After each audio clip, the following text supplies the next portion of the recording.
Hello and welcome to session 14 of the Pillars of Eternity Lorethrough.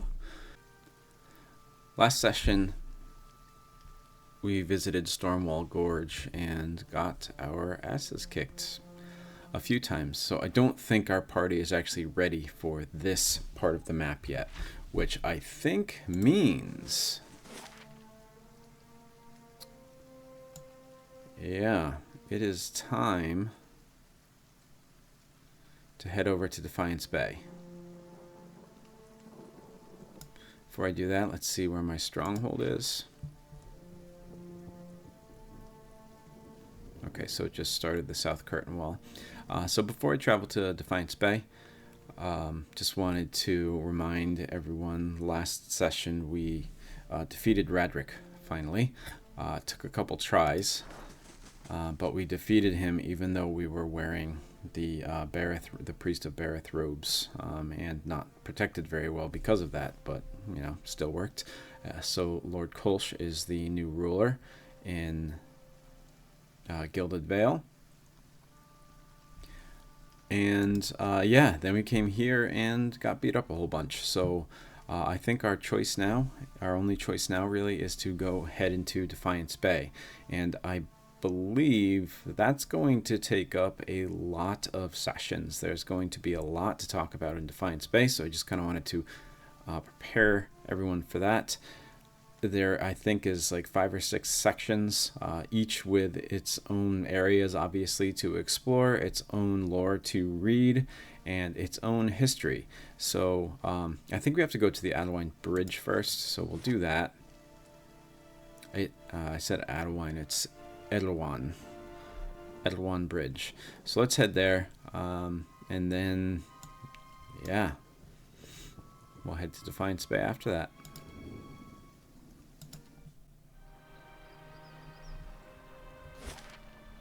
Alright, so this is already mapped out for us. Doesn't look like there's going to be much to do.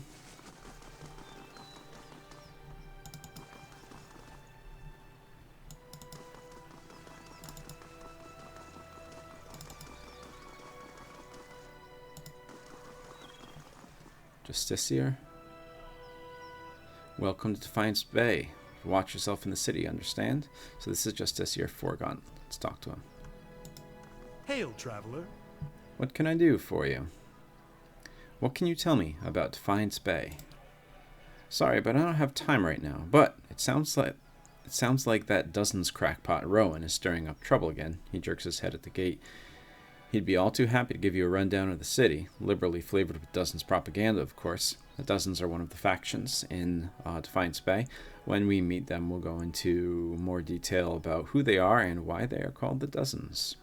I'm looking for the Temple of Woodica. He scratches his beard. Not sure why you'd want to go there, he shrugs. It's in First Fires if you really want to see it. You seem to be on edge. What's the problem? Thousands of them, truth be told. We got refugees coming in from all parts under some misguided notion that things are actually better here, that the legacy somehow passed us over, so they show up with no prospects and little money and just end up making a worse mess of things. He looks you up and down. No offense. So I guess first I'll say goodbye. And good luck to you, he grunts. Merwald has told me that I might find the leaden key. Okay, so it just said... I've asked around and learned that the temple can be found in a district called First Fires.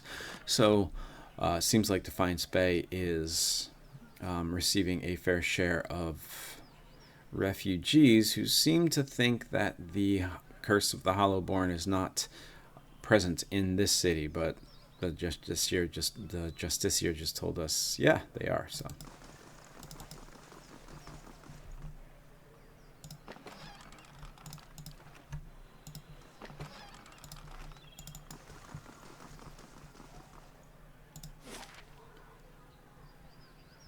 So when we enter, we only have access to Copperlane.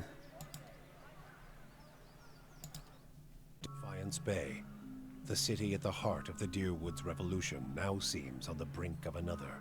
Refugees line the streets, homeless and hungry, displaced by White One's legacy, hoping for relief within the city walls, and finding none.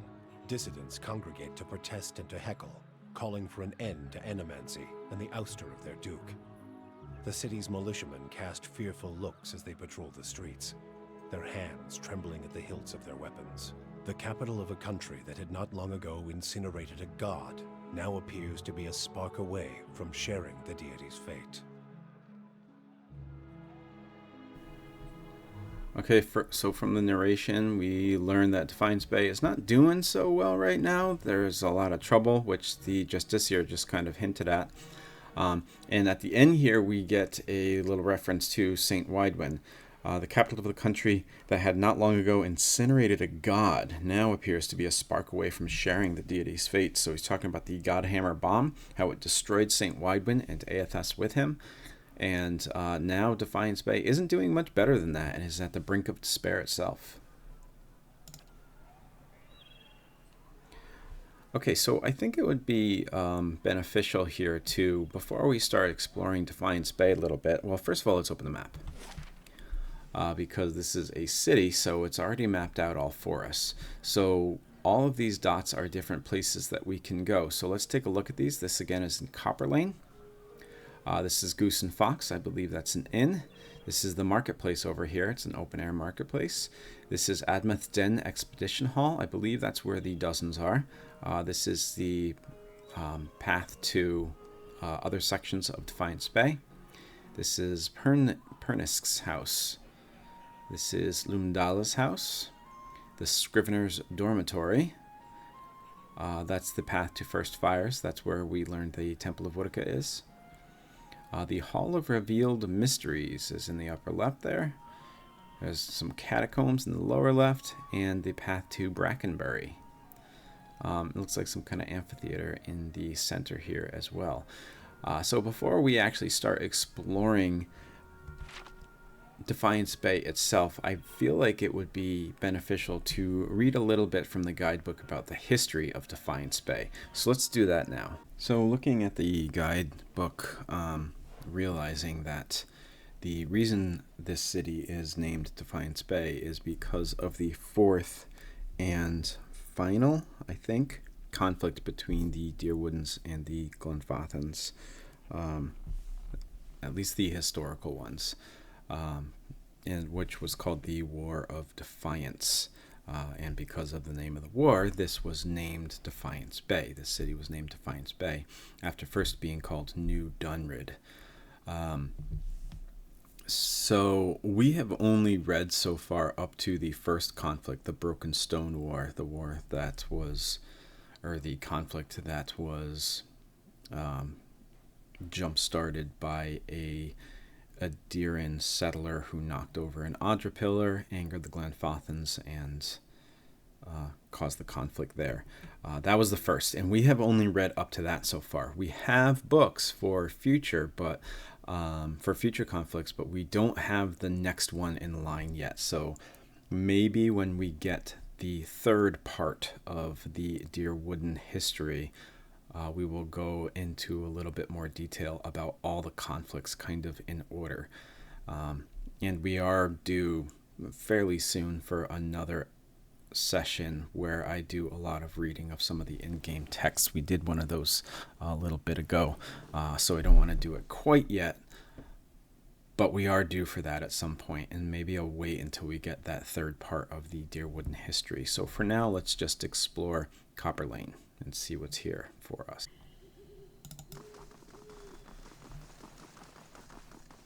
Oh, got a kitty.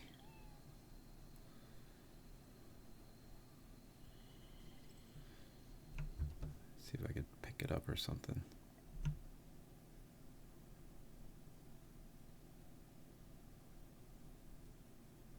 Nope, no option. The City of Defiance, crown jewel of the Deerwood. If you ask the locals, anyway. So we got some kind of protest going on here. Talking about atrocities. That's Rowan. Okay, so that's the guy who's the head of the dozens that the Justiciar mentioned when we talked to him. And we see this person yelling, "Down with animancy." So this city and the conflict that I spoke of earlier has a long history with animancy. First, a banning of animancy, and then eventually kind of like a safe haven for animancy, which seems like this is what these protesters are upset about, that animancers are able to kind of set up shop here and do what they do without any kind of interference from the local law enforcement or whoever. Okay, what's in here? White leaf. A drug derived from the white leaf weed, which is commonly found through the Deerwood and Glanfath. Locals dry and smoke the plant, which grants a feeling of calm alongside an intense lethargy. Sounds kind of like marijuana.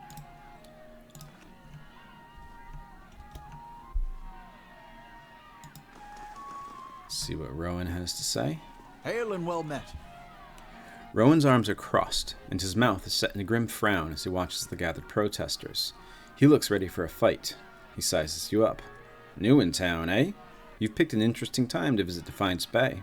All these refugees fleeing the frontier and finding the legacy is no better here. It's the Animancers, Mogren scorch 'em, and they nest in this city like rats. You mark my words, though, us dozens are going to put a stop to it. What are you doing out here? He gestures to the crowd, which buzzes with angry chatter, trying to get folk to see reason. We're in the midst of a crisis, and instead of purging the nefarious forces from the city, the Duke is granting Animancers dangerous liberties. What do you know about animancy?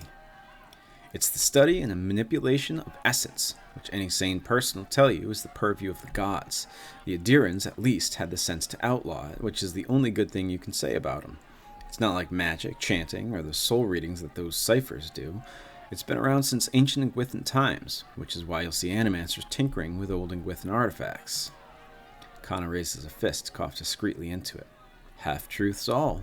But he's an enthusiastic performer, I'll give him that. He shakes his head.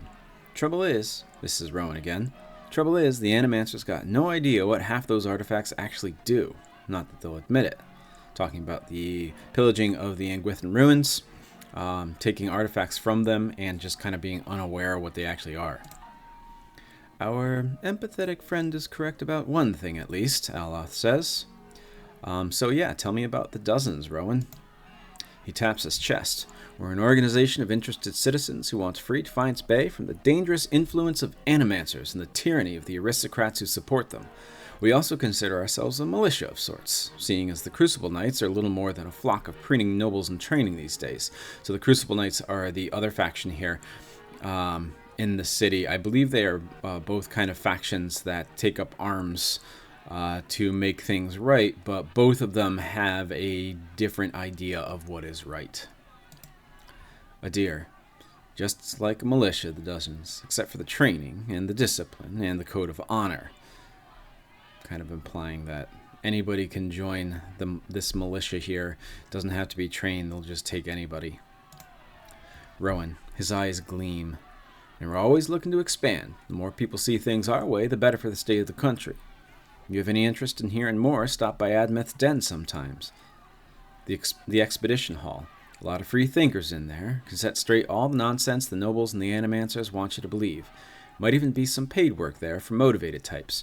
So Rowan mentioned trying to bring about the downfall of animancy, which I don't think I necessarily agree with, but then the tyranny of the aristocrats, which I gotta say I kinda do. I'd like to know more about Defiance Bay. This is the capital of the Free Planet of the Deerwood. We started out as a capital of an Adiran colony, but we booted the Flaccid Scepter from these lands 150 years ago. The Flaccid Scepter. I want to look that up. So we can't find anything in the guidebook about what this might be referring to. But since he says we started out as a capital of an Adiran colony, I'm assuming Flaccid Scepter is a reference to the actual Empire of Edir, which they split from fairly recently. That, I believe, was in the last conflict that I mentioned before. And the Flaccid Scepter then would be a derogatory term, definitely phallic in nature, but flaccid, so useless.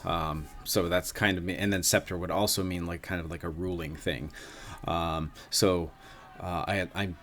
thinking of Macbeth here when he is talking about how he is not going to have any of his own children to follow him in kingship in Shakespeare's Macbeth.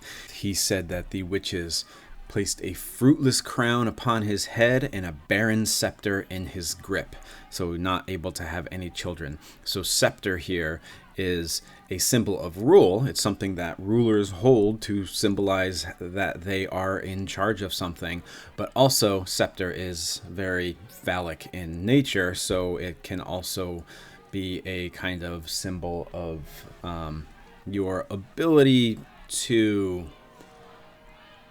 procreate and also your usefulness as a ruler. So it seems like flaccid scepter is a derogatory term for the Edir Empire. Rowan continues, these days we're a major port receiving trade and visitors from all over the world, but we, some of us anyway, strive to hold on to the pioneering spirit that earned us our freedom a century and a half ago. The city is divided into 5 districts: Copperlane, First Fires, Andra's Gift, Brackenbury, and Heritage Hill. He ticks each off on a calloused finger. So let's find out about these areas from Rowan. I wonder if any of this stuff is going to be colored with his view on things, like if we're going to be getting a biased perspective on any of these places. So let's see. Copperlane, that's where we are right now. This here is Copperlane. He taps a scuffed boot on the cobblestones. It's primarily a market district, but you've also got the Expedition Hall directly north of here, where you can join treks into the wilds. That's also where my fellow dozens martyrs and I tend to meet up with other concerned citizens. He points to a long domed building west and north of your position, and that's the Hall of Revealed Mysteries. Eerie place, you ask me, but they've got the biggest library in the Deerwood. Kana laughs. Eerie indeed. Might be less so if more kith were stepped inside. Perhaps we ought to visit Biarter, just to see what mysteries are revealed.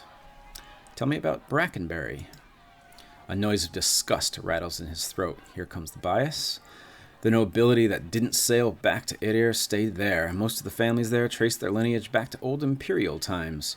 Other than a lot of has-been nobility, you've got the Hadrit House, where Lady Webb and her spies operate, and the Brackenbury Sanitarium, the main cesspit of animancy in the city. So he doesn't seem very taken with Brackenbury, which is where the sanitarium is, which is where the animancers are, which we know he's not happy with the resurgence of animancy, and there's a bunch of aristocrats that live in Brackenbury, Adiran aristocrats. He says that they stayed there after most other Adiran of the Adiran Empire left. Tell me about the First Fires. That's where the revolution started, hence the name. These days it's overrun with politicians and panderers, but we'll take it back someday. That's where you'll find the Ducal Palace, the Valiant Embassy, and Crucible Keep. He shakes his head. The Crucible Knights were the original freedom fighters in Defiance Bay, but now they're just strutting peacocks with their eyes on fancy titles and their heads up their asses. There's an old Temple of Woodica there, too. We keep it real nice for her. He winks. So again, another mention of the Crucible Knights, which he also is not happy with. Thinks they used to be powerful, but are now flaccid, to put it in his own words. Tell me about Andra's Gift. Andra here is a reference to the god Andra, which we have read. Got the name because it was a wetland that was drained back in the Imperial days. Now it's a seedy district populated by sailors, common folk, and more than a few thugs, but it's a fun place too if you know where to look. He winks and elbows you. Look for a place called the Salty Mast when you're there. Other than that, it's mostly warehouses and abandoned homes. Tell me about Heritage Hill. He shivers. It used to be one of the more prestigious districts in the city. Heroes of the Revolution claimed plots up there next to an ancient Gwithan tower and the city cemetery. Had the best views in Defiance Bay. Attracts richer types these days. A lot of animancy patrons. He spits. He glances at the crowd and lowers his voice. You wouldn't have heard, but something happened over there a couple months ago. The authorities sealed it off, and they're keeping their mouths shut. But mark my words, animancy's to blame. So Heritage Hill seems to be a kind of scary place to visit right now. Never mind, let's talk about something else. I've got everything Rowan has to say. I will say farewell. Can't go up there, I guess.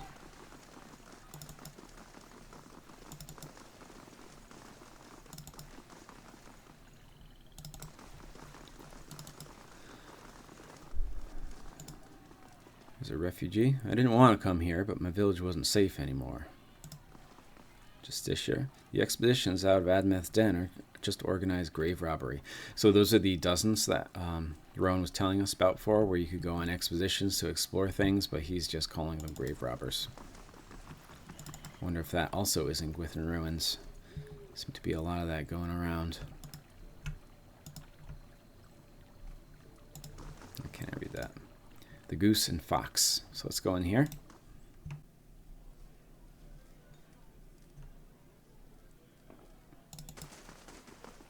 Patron and actress. You find all sorts. Everyone's a philosopher here. Lively place, isn't it? Stelgar's pet is thick with dust and moths. The plaque below the beast reads, Maiden Falls 2682.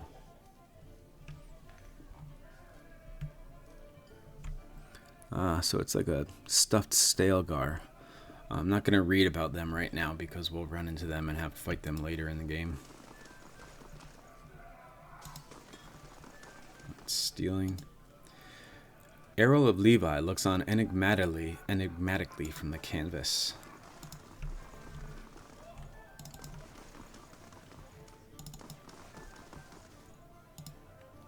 The dragon is outlined in charcoal pencil.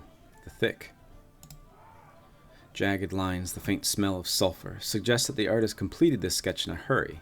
Cliff Dragon, White March, 2685.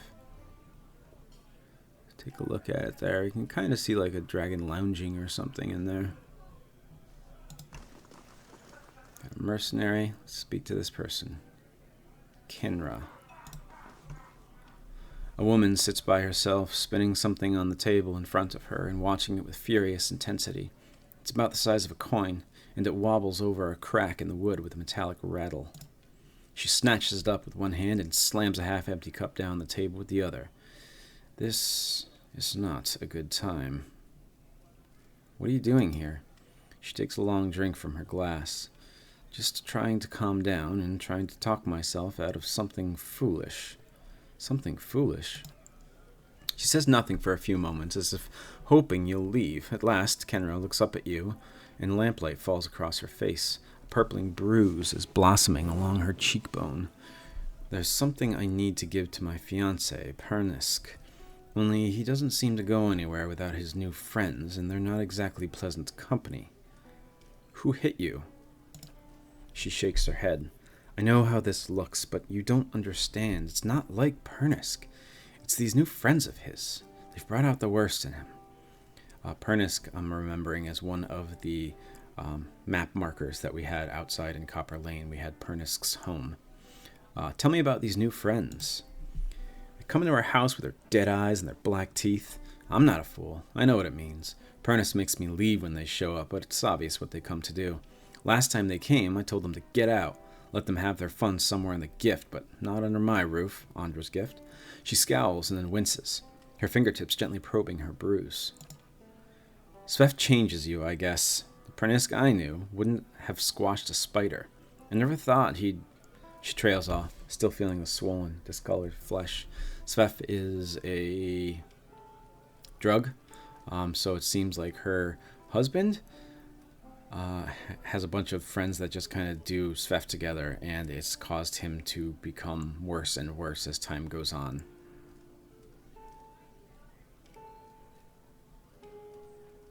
So we have a couple things here. Survival and intellect seems kind of the same thing. I'm going to go with the survival one here, but Svef makes people calm and listless. It shouldn't make them violent. Kenra shrugs. I don't really know. Seemed better than believing he's always been this way. Maybe I could go talk to him. Her hand rests on the table and she clenches it into a white-knuckled fist. There's nothing more to say to him. We're finished. I just want to give this back to him and have a clean break. She opens her hand, and a ring clatters onto the table. It was his grandmother's. Even after this, I don't have the heart to sell it off, but if I were to go back there myself, I know what'll happen. I lose my temper. I'll probably wind up with another one of these. She points to her bruise. Wouldn't normally hand this off to a stranger, but people say you've got a good heart. If you give this back to him, he'll know we're done. People say I have a good heart, huh? I'll take this ring to Pernisk, then. She looks at you and nods. The house is just north of here. Just, please don't hurt him. As furious as I am, I don't want that on my conscience. Okay, so we just got to give it back. She just wants to be done with the marriage. She doesn't want to take out revenge on him or anything like that. But I'm going to look here. My party... Okay, so Biarta reputation. So I am benevolent and stoic. So that is probably why she was saying I have a good heart. Even though the party reputation in Defiance Bay is neutral. So I guess word at least got around about myself, if not my party. Interesting. Okay.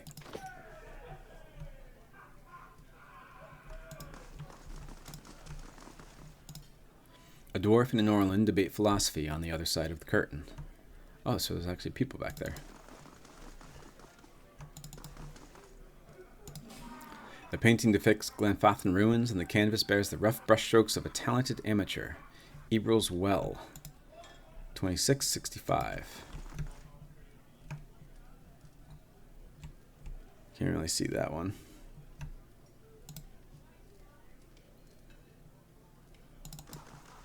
He says the legacy's been good for business. The merchant said that.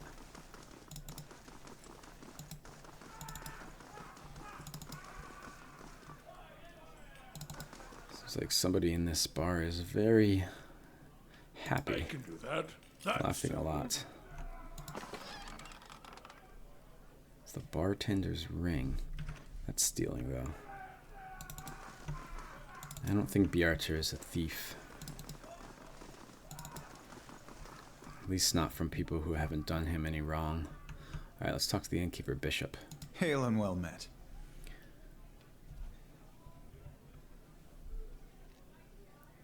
This is a lively place. Actually, let's tell me about yourself first. Name's Bishop. Used to be a scholar of Bareth. Now I run the Goose and Fox and keep the regulars in line. He shifts, and you see a warhammer strapped to his back. What more is there to tell? How'd you go from religion to taverns? The journey isn't as long as you'd think. It started with Hollowborn and with this. He takes a black bottle from under the bar and fills the pewter cup. It was my sister's son. He takes a drink. At the beginning of Widewind's legacy. He was one of the first. One of the first, maybe, to die? I never expected there would be so many after him. Tragedy is part of the cycle, but is followed by rebirth, yet every year, more parents were grieving for their Hollowborn children, and the gods were silent. So this is an interesting take here. People here recognize that death just means that your soul gets returned to the wheel and eventually will be returned to the world and put into another body. Here, he's saying that wheel is disrupted, basically. People who die now aren't returning back to the world. Their souls aren't returning back to the world because of this Hollowborn curse. So not only is it tragic that people are having children that are Hollowborn, they're just kind of soulless husks. It's also tragic that this thing that they have taken for granted for so long, when souls kind of return to the world, isn't happening anymore. So even death is more tragic. So both death and birth are now more tragic because of Widewind's legacy, the Hollowborn curse. So you lost your faith? He leans forward, crossing his arms in the bar. Bareth promises rebirth, cycles, but the only cycle I found was this one. He taps the bar. Have a drink, have another, and another, until I couldn't remember how I got home. Wake up, come back. Finally woke up one day to see my family had packed up and left. For all I know, they'd left days before, and I just hadn't noticed. But they were gone, so I came here. I've cleaned up since then. Not that I found my answers. He tosses the cup back. Just stopped asking questions. So it seems like he was an alcoholic for a little bit, although he has turned it around. This is a lively place. It was founded in the early days of Deerwood independence by a traveling scholar named of Errol of Levi. I think we saw a painting of his at some point. He wanted a place where kith of all backgrounds could gather and hash out the issues facing their new country.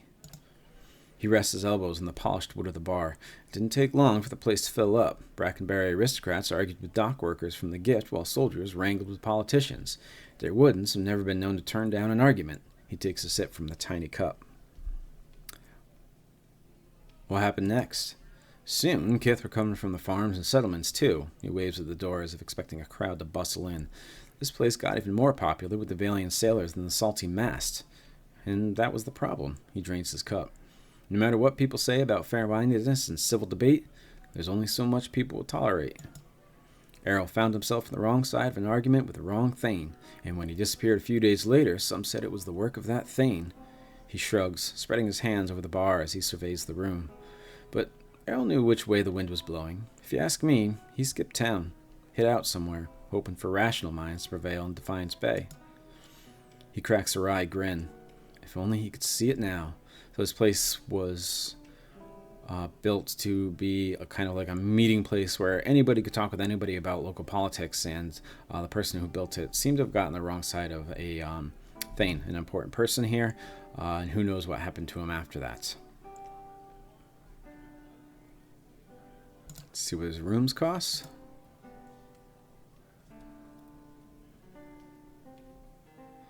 I would like to take advantage of this at some point. Don't need to right now, though.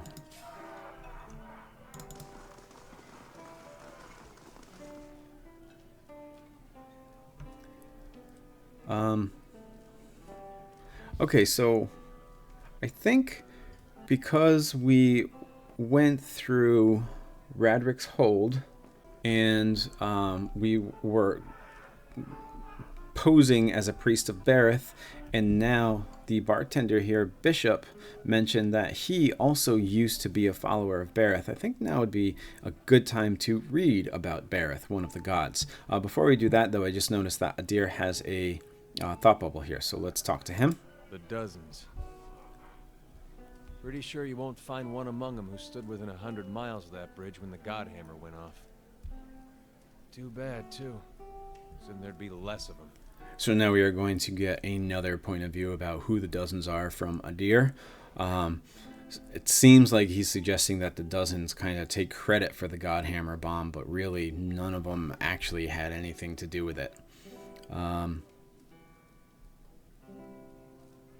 So let's ask him, why do they call themselves the Dozens? It was 12 Dear Woodens stood outside Halget Citadel waiting for Widewind to cross the bridge there.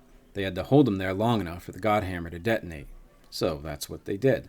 Okay, so the dozen is a reference then to these 12 people whose job was basically to sacrifice their lives to hold Widewind on a bridge while they allowed for the Godhammer bomb to detonate. Interesting, and also tragic if we take into account what Bishop just said, that souls are not returning to the wheel after death. So these 12 people who sacrificed themselves might never have returned like most souls do. Let's ask them about Godhammer. That's what they called the bomb they blew up Widewind with. Don't know much about it other than that. Anything kills a living god, guess you gotta name it. What do you have against the dozens? Nothing serious. Nothing I don't have against a lot of folks anyway. The dozens, they like to take things into their own hands. Gets ugly sometimes. We don't have them in Gilded Vale, but they'd be right at home there. They picked that name so they could do what they wanted and feel like it was right. Got nothing to do with honor or sacrifice. They like to invoke Mogren, too, when they especially want to feel right. Somehow, I don't think she'd be too impressed with that lot. I'm sure she'd like to set them on fire anytime they use her name, but the gods probably got rules against that kind of thing. There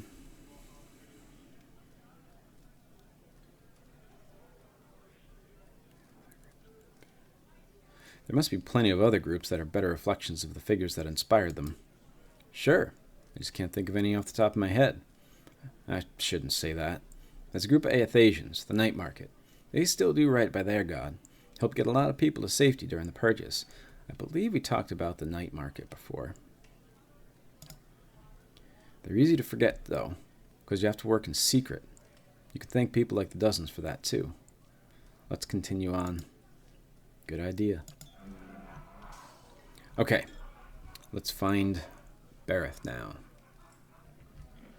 So before I get to Bareth, just a quick reminder that the night market is kind of like secret Aethys worshippers who are trying to return Aethys's good name to Deerwood after the events of St. Widewin and the Godhammer bomb. A lot of people didn't look up to Aethys anymore, and these people are trying to return him to his former glory. Okay, on to Bareth. Alright, so here we have Bareth from the Collector's Book. Aliases are the Twinned God and Serono, which is Valian.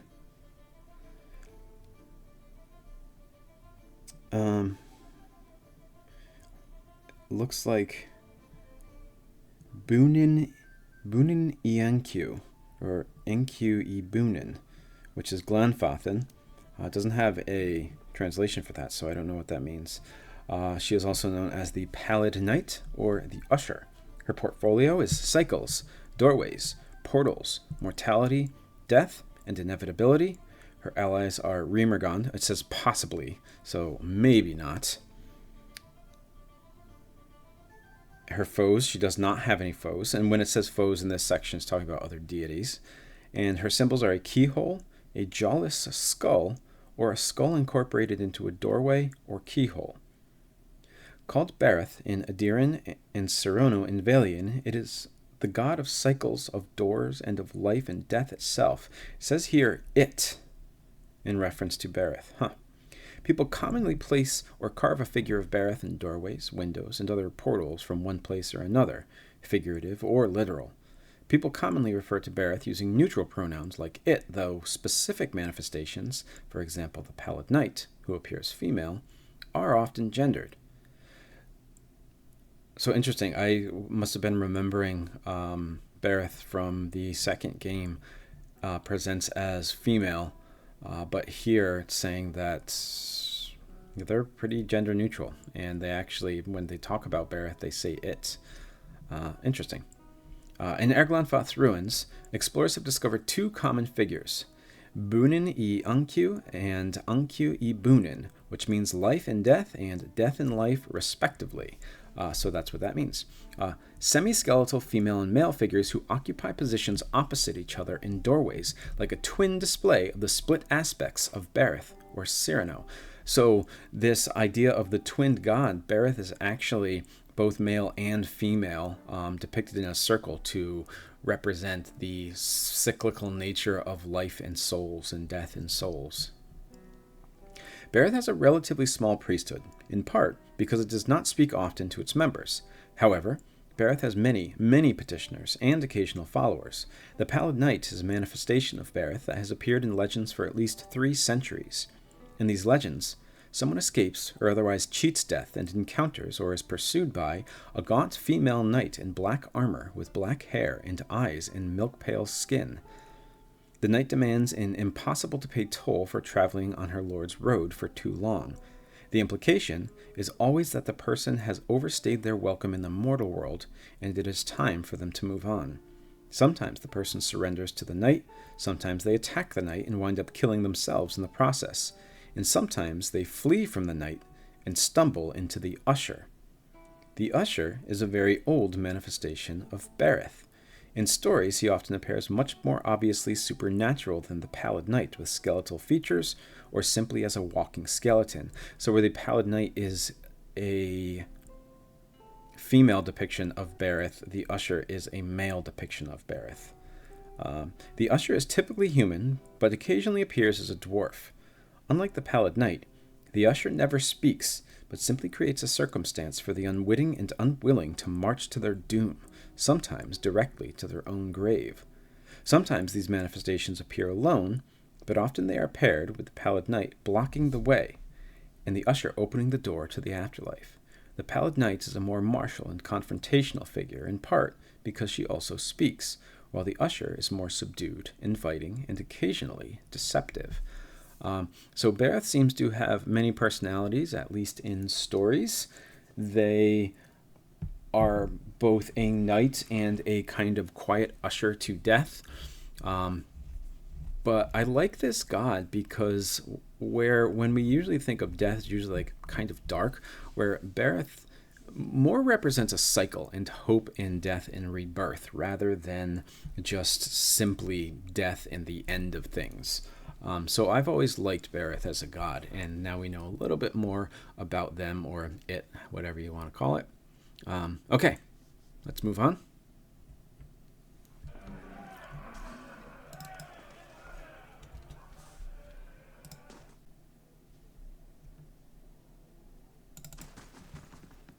Got some named people up here. Two-Tone Wexel, Key, Ilfa, Dreadshot, Daden, and Hurdy. Scattered among such titles as Flora of the Living Lands, Unity and Disunity, A History of the Deadfire Archipelago, and treatises on the Culcan people are half a dozen travel journals held together with twine. All right, let's talk to... Greetings. Two-Tone Wexel. The Orland man relaxes with his feet propped up on the table. Patches of dark brown skin peek out from under a full mane of blue-green hair. He and the Orland woman with him exchange laughs and comments with the trio at a nearby table, and he spins a dagger in his hand. His hazel eyes watch you. You look like you've seen a night or two in the wilds. Joining us for a drink? Who are all of you? The name's Two-Tone Wexel. The lady next to me is Key. We've had our fun with the expeditions, but we're hoping to enjoy a little peace and quiet for the next few weeks anyway. I wonder if these expeditions are the dozens expeditions. Dreadshot Daden.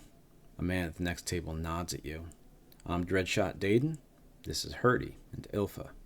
So they're their own little adventuring party here. We were part of a separate expedition teams, but we both suffered losses and decided to band together. He took several items off his fingers. Beasts, barbarians, Beowicks. It's a dangerous time to be an adventurer, but a prosperous one too. At the next table, Daden raises his glass. And here's to many more prosperous journeys. If there's something else you want, the only option I have is to leave. Wonder if they'll be a little bit more important later. A simple test. That's settled.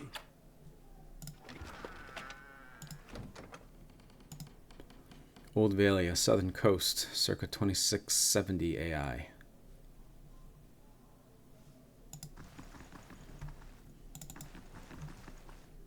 A simple test. That's settled. This one's not stealing.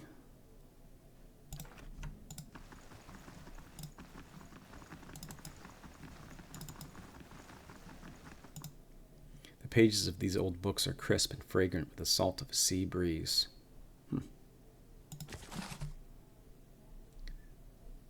I've already read this one.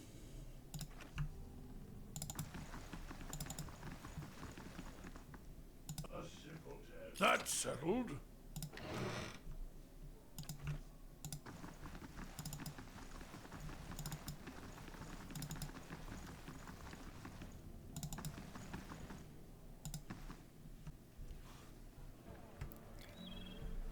I just realized that I have been playing a little bit with the recording paused. I hope we didn't miss too much of anything. Of course.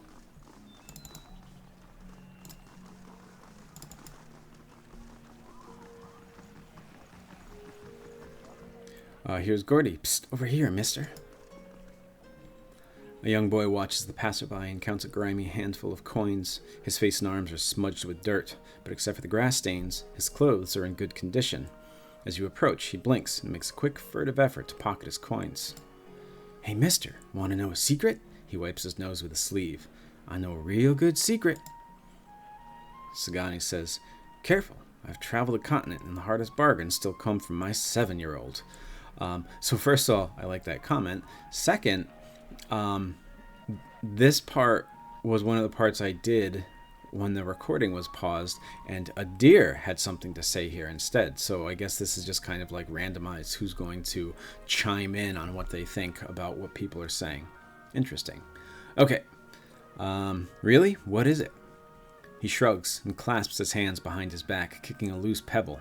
I just saw some folks hiding some really neat things. I could show you where, but Mom and Dad told me not to talk to strangers. His eyes slowly roll up at you. But maybe you could help me with something. Then we wouldn't be strangers. Help you with what? Gordy's voice suddenly rises in pitch and tempo. The Crucible Knights have these daggers made out of March steel. It's the best steel around, except for Durgan steel, which doesn't count because no one makes it anymore. He stops long enough to catch his breath. Anyway, there's this merchant over by the expedition hall, and he has a dagger made of real March steel. His eyes grow large and round. He said he wouldn't sell it to me because I'm a kid, and kids don't know anything about daggers, but that's not true.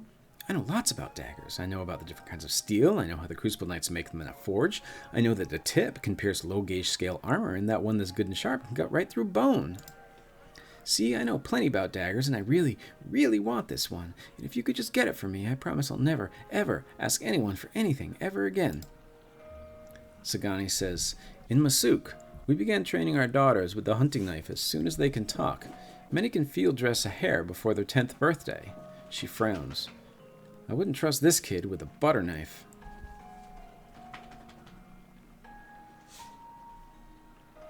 I apologize if you can hear my dog.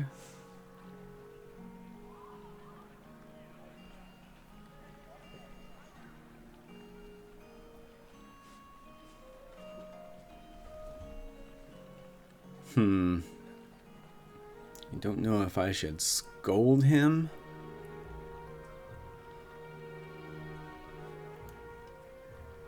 Let's scold him. You're too young to play with knives. I'm sure your parents told you that you wouldn't be asking me. But if I'm going to be a real warrior, I have to start training young, just like the heroes in the stories. I just know I was a great warrior in a previous life. My mom even says I have an old soul. Fine, I'll help you. Gordy jumps up and down, whooping and hollering.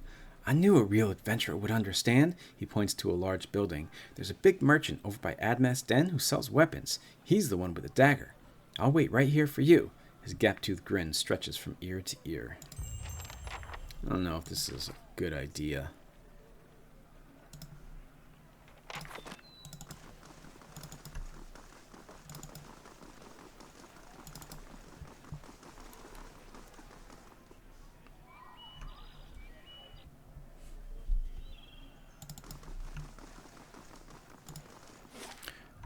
This gives us access to Brackenbury.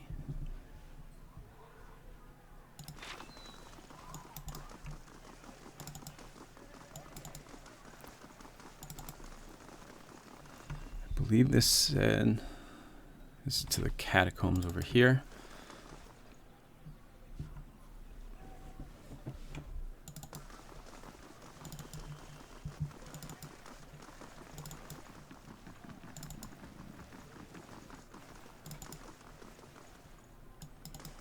Someone named Dalton. You were so lovely back then. Dalton, this elderly man, paces back and forth, taking short, hobbled steps. His gaze is distant, and beneath it are dark rings of many restless nights. He appears to be having a conversation with someone who isn't there. And the way you fought, cutting down two at a time, we shared quite a victory, you and I. Who are you talking to? The man looks up at you, startled. Oh, by the flame, just for a moment I thought I heard her. He puts a hand on his chest, catching his breath. What troubles you?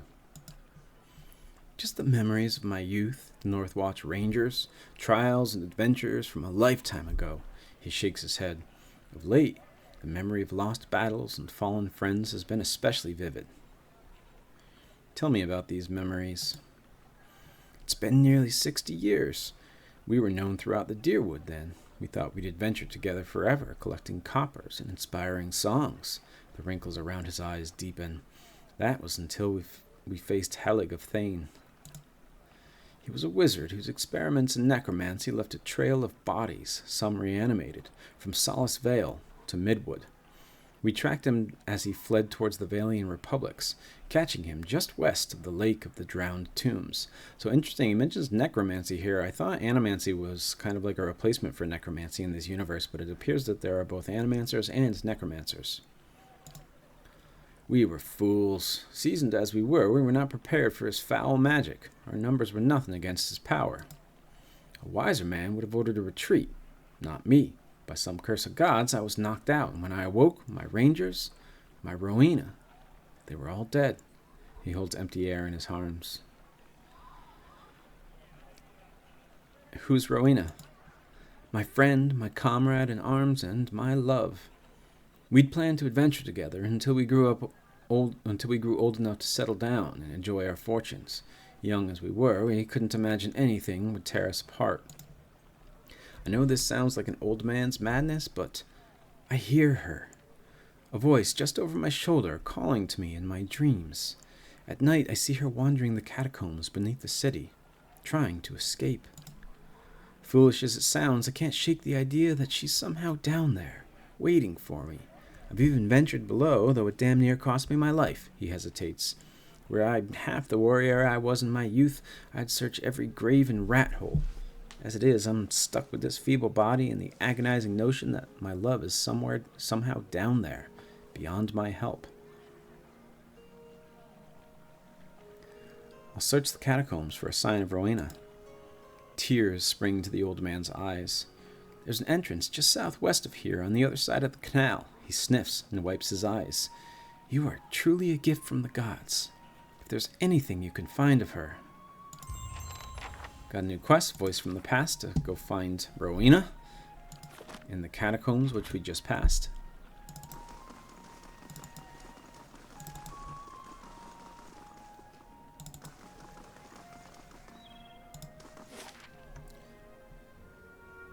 That gives us access to the First Fires. So now we have First Fires and Brackenberry open.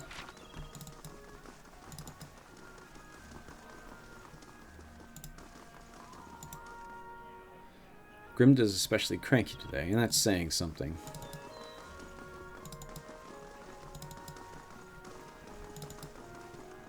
Someone actually stole something from the hall. How'd they manage to do that? This is the Hall of Revealed Mysteries. I believe that is a reference to another god. I'm not going to go in there just yet. Probably not this session either. This here is the Scrivener's Dormitory. Let's go in here.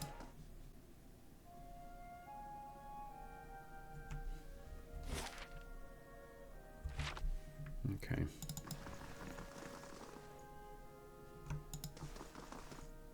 Hail, traveler. By Wall's eyeless face, you are one short ogre, but why are you green? How are you getting the ducks to keep flying around you like that? This guy doesn't sound too with it. Let me guess, you smoked a lot of white leaf? Or did you get your hands on some snowcap? He claps his hands and laughs. Snowcap. Snowcap. So few people know snowcap, much less ogres. He beams at you and nods his head. You're a scrivener. Yes, I'm a scrivener, he nods. I read books. I write books. I once ate a book, but only because it looked like sweet pie. Or perhaps it was sweet pie baked to look like a book. Interesting. Oh, I am also a collector of herbs, flowers, plants. I sell them, mostly. I eat them. Tell me about the dormitory. It's where the scriveners who work at the Hall of Revealed Mysteries sleep. I'm a scrivener. This place smells like old stockings, he sniffs. So a scrivener must be somebody who records history, reads and records history or something. Show me what you have for sale. Are they all drugs?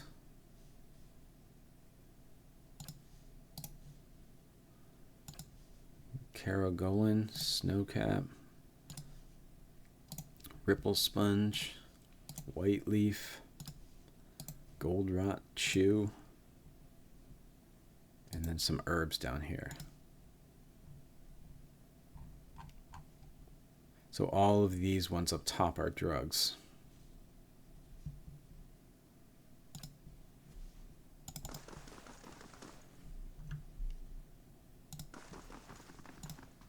The sturdy bunks are topped with thin blankets and even thinner mattresses.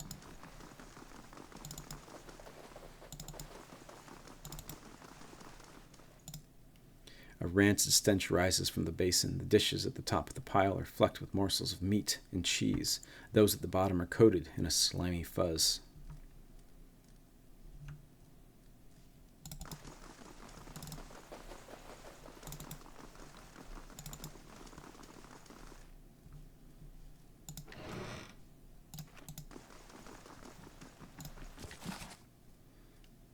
case this is stealing. Animancy in the modern age. I'm sure we can find that somewhere else. Spilled tea, empty ink pots, and one detailed sketch of a fire-breathing old dwarf are all that remain of a long study session.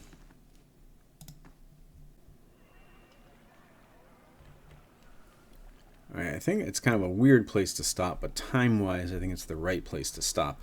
So we still have a little bit left to explore of Copperlane. We need to go to Limdala's house, Pernisk's house, to give the ring back to Pernisk. Go to the marketplace, maybe buy a dagger for that kid. And then we have Admeth Den Expedition Hall that I'd like to go into, and the Hall of Revealed Mysteries. Both of those places are probably going to be pretty lore-heavy. And then as far as dungeons go, we have a catacombs here, and I think that's it.